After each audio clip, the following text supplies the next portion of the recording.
فقدت صغيرتها في هذا المنزل، وبعد فترة تعود لتتفقده.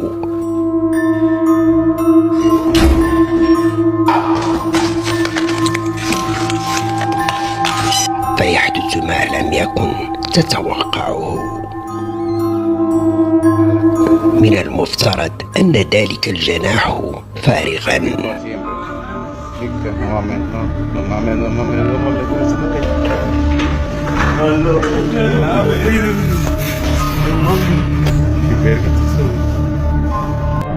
فمن ذاك الذي يتحرك في ذلك الممر؟